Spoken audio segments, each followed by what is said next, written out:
Saudações, fileiros! Primeiramente eu quero agradecer a presença e participação de todos nos estudos e observações e quero, antes de dar início ao novo tópico, fazer um retrospecto do que vimos até agora nos episódios anteriores, de acordo com a pergunta feita a mim. Um árbitro de uma grande entidade ligada ao fila brasileiro me fez a seguinte pergunta: são os padrões que estão equivocados ou é a visão dos árbitros? Bem, vimos até agora que definitivamente o fila brasileiro não é um cão braquicefálico. Profundidade de focinho, em regra, é superior ao comprimento, tá? A angulação de escapulomeral não foi, não é e não deve ser de 90 graus, como diz o padrão, haja vista os prejuízos que isso vai trazer à raça, tá? E é certo que cães atarracados e de focinhos curtos, modernizados, seriam punidos pelos árbitros. Logo, os equívocos maiores são por parte dos inscritos, realmente do padrão da raça, tá, pessoal?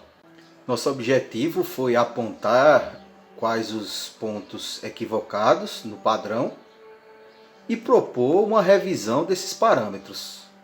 Então, cabe às entidades responsáveis pela raça a correção desses pontos. Saúde e funcionalidade são teclas que devem ser sempre tocadas ao mesmo tempo, pois é impossível um cão fila brasileiro com problemas de saúde exercer com excelência funções como guarda ou lida com gado, por exemplo. Então, a morfologia mais funcional deve ser preservada, já que é característica dos antigos e alia o cão saudável ao trabalho. Tá, pessoal? O tópico de hoje se refere ao conjunto dos membros pélvicos, importantíssimos para a dinâmica de movimentação do cão. O fato do fila ser um molosso exige ainda mais que esse conjunto seja bem disposto em relação aos outros componentes do sistema locomotor. Então, devemos prezar por cães com aprumos posteriores regulares. A zootecnia já define bem o conceito de beleza correlacionado com a funcionalidade. Murta, em 2017, no estudo da zootecnia geral, define o conceito zootécnico de beleza absoluta como eficiente em qualquer utilidade, não importa a aptidão, raça ou idade. Exemplo, aprumos perfeitos. E também define o conceito zootécnico de defeito, como sendo o contrário de beleza, ou má qualidade física do animal. Então, particularidades que prejudiquem saúde e funcionalidade não devem ser perpetuadas numa seleção. Na questão do grupo de aprumos traseiros, devemos sempre observar cães com conformação correta e homogeneidade bilateral. Angulações sempre intermediárias, como no desenho 2, nem muito fechadas, como na figura 1, e nem abertas em demasia, como na figura 3. Então vamos conferir agora quais são os parâmetros ideais para a raça fila brasileiro.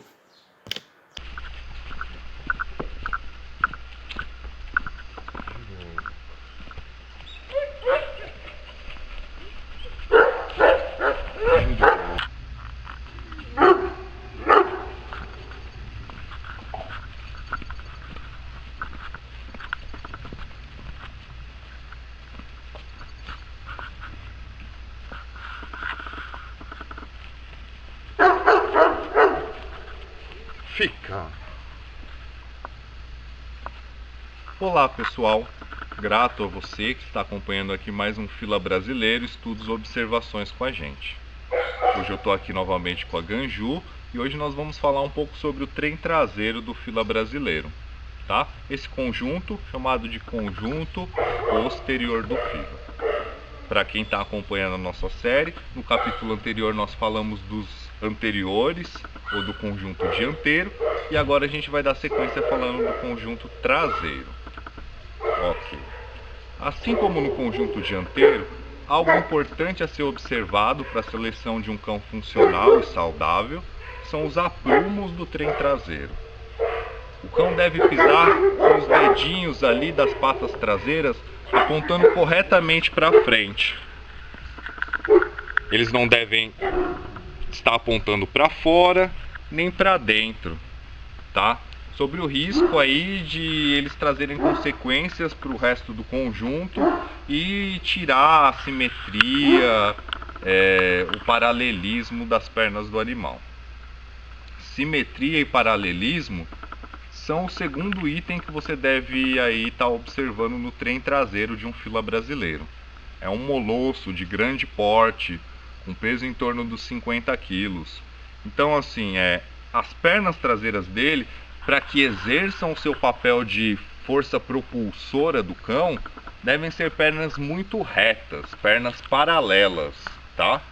Se você observar aqui nos calcanhares, ou popularmente como chamam os fileiros, nos jarretes do fila brasileiro, eles não devem fechar nem abrir. Ou seja, eles não devem se aproximar nem se afastar. Eles devem ser retos e similares. Como a Ganju se posicionou aqui, de preferência acompanhando aqui essa mesma largura que é expressa pela garupa do animal. Ok? Muito bem, Nath. Grato, minha câmera. Outro ponto que nós temos que observar também são as angulações desse trem traseiro. O Aganju, em todas as vezes que foi avaliado, foi visto como um cão que tinha boas angulações. Boas angulações...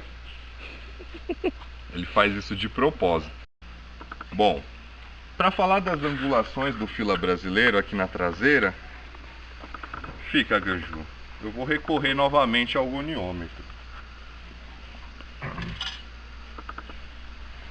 Esse é o mesmo goniômetro que eu usei quando nós analisamos o trem dianteiro, tá? Só que agora eu instalei aqui um nível nele. Esse nível instalado no goniômetro aqui, eu já vou explicar para que serve, pessoal. Enfim,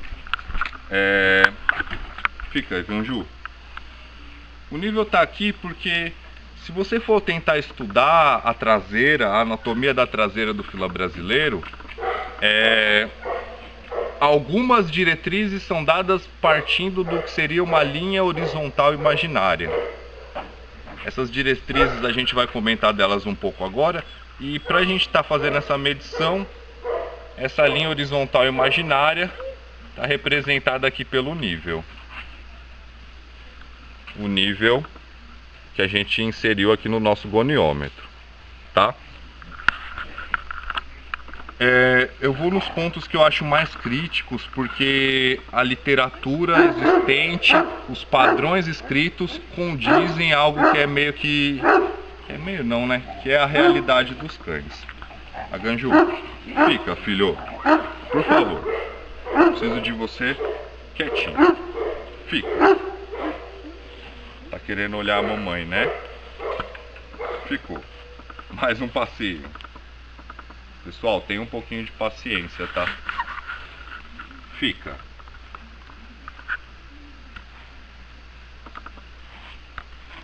Bom. Pronto. Se a gente for analisar aqui como o padrão diz o fêmur em relação a uma horizontal, os textos de descrição, os padrões que tentam descrever o fila brasileiro, eles relatam um cão que tem um fêmur a 60 graus da horizontal. O fêmur a 60 graus de uma horizontal seria mais ou menos isso aqui.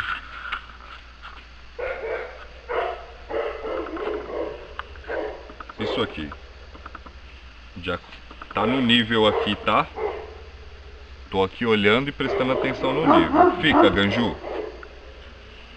Vocês imaginam o prejuízo que seria em fila que tivesse um joelho mais ou menos aqui na frente? Esse joelho estaria praticamente já tocando o flanco do animal. Então assim, a gente está vendo aqui, ó, que no caso do Aganju, um cão de bons aprumos, boas angulações, esse fêmur aqui está situado a 80 graus da horizontal. Estou fazendo essa observação porque quem está começando aí pode querer ler os padrões e vai encontrar uma descrição que não bate, não só com os cães hoje existentes, como também com os cães de época, tá? Fugindo um pouco do padrão, mas se você quiser se aprofundar na literatura, você pode encontrar alguns escritos, como é um artigo do próprio redator da descrição, do Dr. Paulo Santos Cruz, onde ele vai descrever aí esse fêmur ainda mais fechado, em 45 graus, o que tornaria ainda mais absurdo isso na realidade, né? Um artigo dele de 1980 vai descrever fêmur horizontal em 45 graus. Eu não sei se alguma raça canina nos dias atuais chega a um grau tão fechado do fêmur em relação à horizontal. Juju, fica, filho. Esse mesmo artigo do Dr. Santos Cruz vai descrever também fêmur em relação à tíbia em 90 graus. Pessoal, para vocês terem uma ideia, fêmur em relação à horizontal, se fosse em 60 graus, ele estaria mais ou menos uns 3 dedos aqui para frente esse joelho. E se a gente obedecesse fêmur em relação à tíbia a 90 graus, fica, Ganju. Ô, filho. Poxa. Vamos lá de novo. Se ele obedecesse aqui fêmur em relação à tíbia a 90 graus, a perna desse cachorro seria mais ou menos isso aqui. Se condiz mais com alguns pastores alemães que eu vejo atualmente. É uma angulação fechada para um molosso, né? Aqui no caso do Aganju, se a gente medir aqui fêmur em relação à tíbia, nós vamos estar encontrando aqui uma angulação de 130 graus, 133.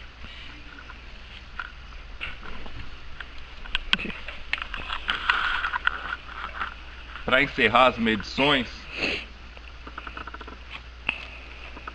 fica, filho.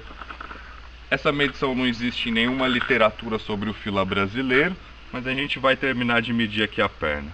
O fêmur aqui deu em torno de 80, aqui deu 133, né, Nath? É. E aqui, vira pro lado de cá para ficar mais visível para Nath, Juju. Fica. E o fêmur aqui, desculpa, a tíbia em relação ao tarso, metatarso aqui. A Ganju, você tá impossível hoje, hein, filho? Ele tá curioso.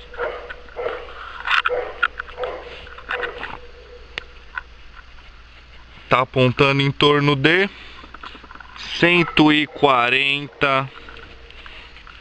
Deixa eu conferir aqui. Vou mandar de novo, filho. Fica.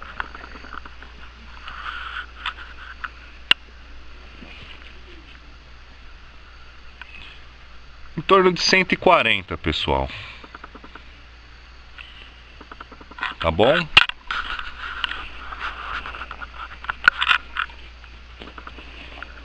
Se nós formos observar cães analisados por juízes especializados como de boas angulações, nós vamos encontrar aí essas medições, o fêmur em relação à horizontal em cerca de 80 graus, fêmur em relação à tíbia variando aí de 130 a 140 graus.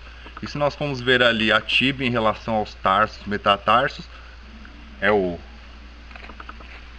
formando aqui esse ângulo aqui do calcanhar do cão, nós vamos estar encontrando aí uma angulação de 140 graus. Medir os cães foi um processo muito interessante para a gente, porque num primeiro momento a contestação veio nossa em relação aos nossos próprios cães, mas nós vamos colocar agora, enquanto eu estiver falando, eu vou soltar algumas imagens aí na edição, na tela de vocês, e vocês vão ver que mesmo cães anteriores até a própria redação do padrão CAFIB ou do padrão BKC 76, vocês vão ver que esses cães tinham angulações muito semelhantes. Cães dados aí até como cães inspiradores desses padrões que nós seguimos hoje, expressavam essas mesmas angulações. Então, dessa forma,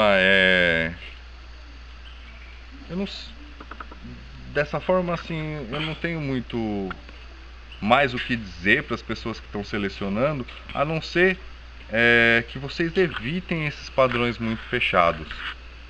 Não é por uma mera questão de medição minha ou de quem quer que seja, mas porque, como o Ita vai dizer agora, eu vou chamar ele aí para dar uma opinião para vocês, não são saudáveis.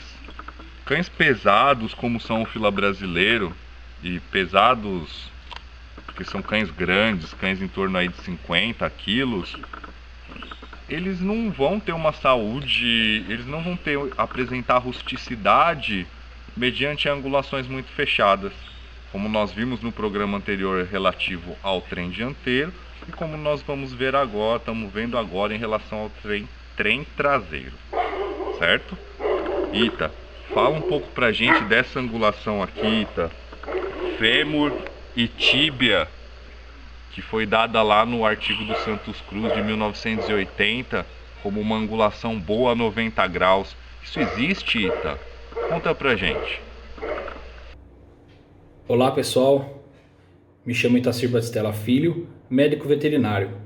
Hoje vou falar um pouquinho do trem traseiro do fila brasileiro, ou seja, membros posteriores do fila brasileiro. A gente sabe que os membros posteriores é responsável pelo impulso, tá? É o impulso que empurra o animal para frente, ok?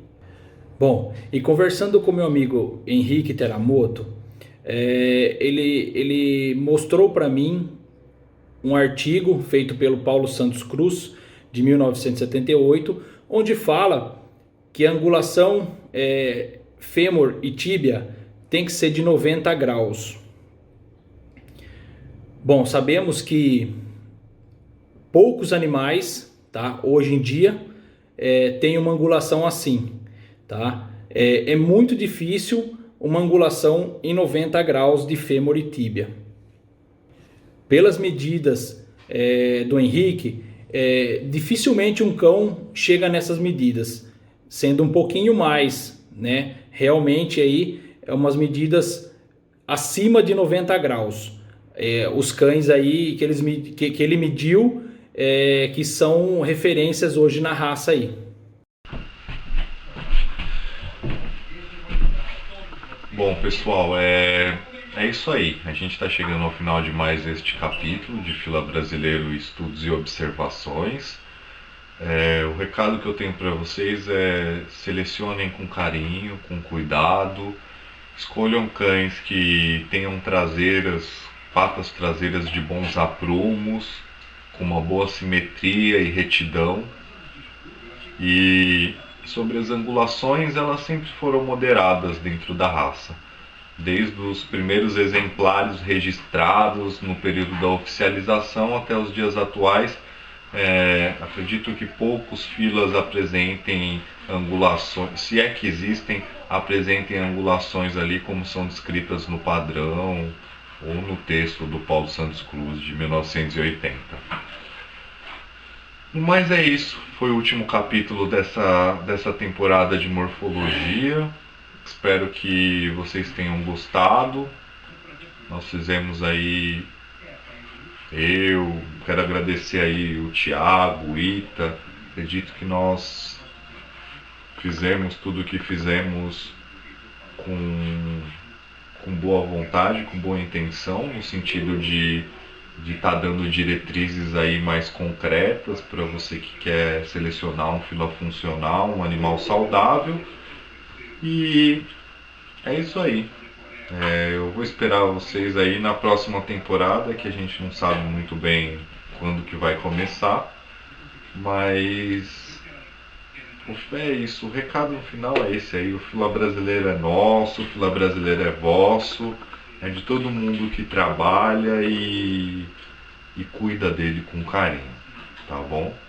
Muito obrigado pelo prestígio que vocês deram à nossa série. Eu vou continuar colocando vídeos no canal aí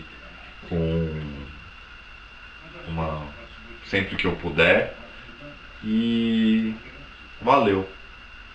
Obrigado e um grande abraço a todos vocês.